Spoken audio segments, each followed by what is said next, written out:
JT Top News supported by Silver Emporium, logistic partner BBC Logistics।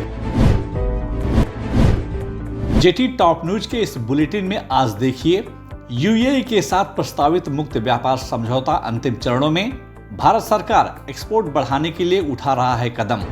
विश्व के rough diamond उत्पादन में 1.4% की हो सकती है बढ़ोतरी, करीब 112 मिलियन कैरेट तक पहुंच सकता है उत्पादन। ब्लू रॉक डायमंड को टेंडर से मिला बेहतर रेस्पॉन्स, नीलामी से कंपनी को मिला $1.1 मिलियन। अंतर्राष्ट्रीय बाजार में सोने की चमक और बढ़ी, $1816 प्रति औंस के आसपास रहा सोना।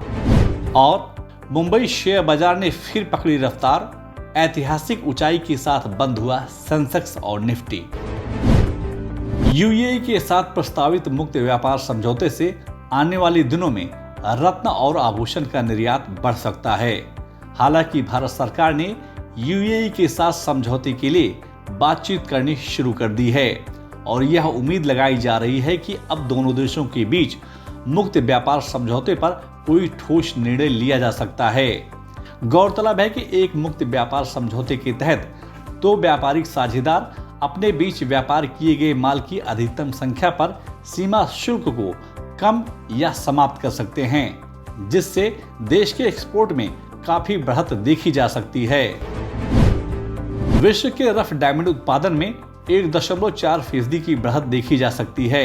ग्लोबल डाटा द्वारा दी गई जानकारी के अनुसार वर्ष 2021 में विश्व में कच्चे हीरे का उत्पादन 1.4% बढ़कर करीब 112 बिलियन कैरेट तक पहुंचने की संभावना है। रिपोर्ट के अनुसार विश्व के बड़े खदानों में से बोत्सवाना, कनाडा और अंगोला के उत्पादन में महत्वपूर्ण सुधार होने की उम्मीद जाहिर की गई है। ब्लू रॉक डायमंड ने अगस्त माह में आयोजित टेंडर प्रक्रिया से 3 खुदरे पत्थरों की नीलामी की है। ब्लू रॉक डायमंड द्वारा दी गई जानकारी के अनुसार इस नीलामी से कंपनी को $1.1 मिलियन का राजस्व प्राप्त हुआ है। कंपनी के अनुसार 58.6 कैरेट वजन वाले सबसे बड़े पत्थर को $5,85,000 में बेचा गया है। Gems and jewellery export promotion council द्वारा आयोजित 46वें India gems and jewellery award 2019-20 के लिए पीवीसी लॉजिस्टिक्स को best customs broker of the year award से सम्मानित किया गया है। पीवीसी को यह अवार्ड जेम्स एंड जोली उद्योग के क्षेत्र में बेहतर सेवा एवं प्रदर्शन के लिए दिया गया है। कारोबार के चौथे दिन यानी गुरुवार को अंतर्राष्ट्रीय बाजार में गोल्ड स्पॉट की कीमत में बढ़त देखने को मिली। दिन भर के ट्रेडिंग के दरमियान गोल्ड स्पॉट की कीमत में $3 प्रति औंस तक की बढ़त देखने को मिली। पूरे दिन भर के कारोबार के बीच गोल्ड स्पॉट की कीमत $1816 प्रति औंस के आसपास कारोबार करता हुआ दिखाई दिया। बाजार विशेषज्ञों के अनुसार आने वाले दिनों में सोने के दाम में बढ़त देखी जा सकती है। मुंबई, दिल्ली, कोलकाता और चेन्नई के सराफा बाजार में गुरुवार को सोने और चांदी की मांग में बढ़त देखने को मिली।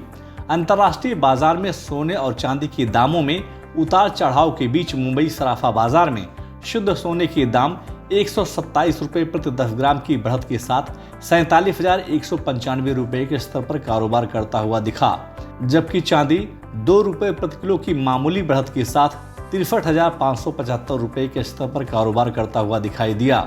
बाजार के जानकारों के अनुसार आने वाले दिनों में सोने और चांदी के दामों में बढ़त देखी जा सकती है।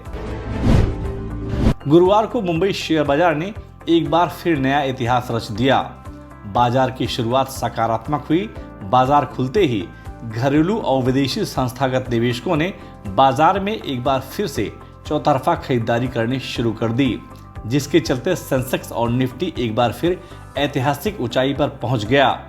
बाजार के शुरुआत से ही निवेशकों ने ऑटो, फार्मा, आईटी, सीमेंट और बैंकिंग के शेयरों में जमकर खरीदारी करनी शुरू कर दी, जिसके चलते मुंबई शेयर बाजार 514 अंकों की भारी बढ़त के साथ 57,852 अंकों के ऐतिहासिक स्तर पर बंद हुआ। वहीं निफ्टी दिन भर के कारोबार के बीच 157 अंकों की भारी बढ़त के साथ 17,234 अंकों के ऐतिहासिक स्तर पर बंद हुआ। बाजार के जानकारों के अनुसार इस सप्ताह मुंबई शेयर बाजार में मुनाफा वसूली का दौर देखा जा सकता है। जेटी टॉप न्यूज के इस एपिसोड में बस इतना ही। आपको यह न्यूज कैसी लगी और आपके क्या सुझाव हैं, हमें कमेंट बॉक्स में जाकर शेयर जरूर करें। और अगर अभी तक आपने जेटी टॉप न्यूज को सब्सक्राइब नहीं किया तो आप तुरंत सब्सक्राइब, लाइक और शेयर जरूर करें, जिससे आप तक ज्वेलरी इंडस्ट्री की अपडेट खबरें पहुंचती रहें। JT Top News supported by Silver Emporium, logistic partner BVC Logistics.